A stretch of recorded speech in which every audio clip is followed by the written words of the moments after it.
આજે આપણે વઘારેલો રોટલો બનાવીએ. પેનમાં 2 ચમચી તેલ નાખીએ. તેમાં જીરું, રાઈ, લીમડો, લસણ, મરચી અને હિંગ નાખીએ.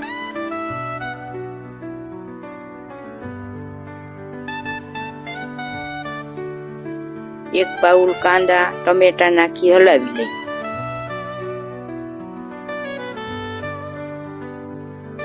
એક બાઉલ છાશ લઈ તેમાં હળદર, મીઠું, જીરું, લસણવાળી ચટણી, ગોળ પાવડર નાખી તેની ગ્રેવી કરી લઈએ.